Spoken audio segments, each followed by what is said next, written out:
Attention, je vais transformer à 3 le feu. 1, 2, 3, je le transforme en oiseau. Abracadabra, Olivier a plus d'un tour dans son sac. Circassien depuis plus de 20 ans, en 2014, il a l'idée d'ouvrir une école de cirque pour partager sa passion. S'il en existe 160 en France, celle de Gouville est l'une des seules à être implantée en zone rurale. Le maire de cette petite commune de 400 habitants a tout de suite adhéré au projet. On avait la salle qui était adaptée quand même, avec un confort certain. Et j'ai dit oui, tout simplement. Et ça s'est lancé avec l'achat de matériel et tout ça. On a fait des kilomètres. On est allé dans le nord, on est allé dans l'est. Il a mis ça en place et j'avoue qu'il m'a étonné. Durant tout un été, accompagné d'Olivier, il parcourt la France pour se procurer des monocycles, des tapis pas trop chers. Mais pas d'école de cirque digne de ce nom, sans son câble de funambule ni son portique.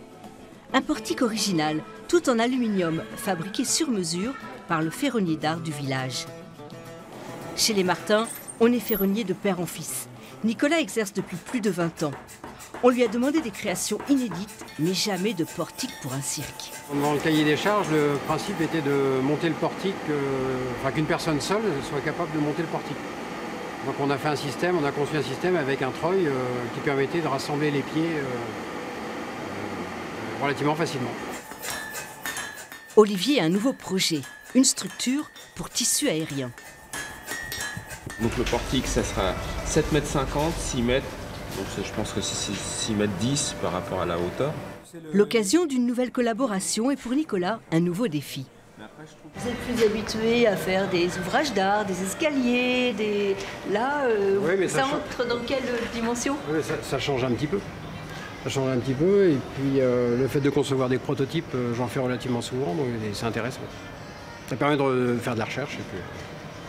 Si cette école a pu voir le jour, c'est aussi grâce au soutien financier d'une entreprise locale. Ici, depuis 3 générations, on fabrique du chocolat haut de gamme. Cette aventure circassienne a immédiatement emballé le directeur. Pourquoi vous avez eu envie d'aider l'école du cirque? Alors, c'est un projet d'abord qui est local.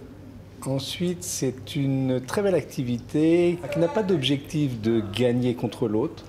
C'est une activité, on va dire, pour ou contre soi, tout dépend comment on voit les choses, qui allie l'esprit et le corps. On lève bien les fesses, c'est parti! Et voilà comment, grâce à ces différentes contributions, les habitants du territoire peuvent désormais se régaler des arts du cirque.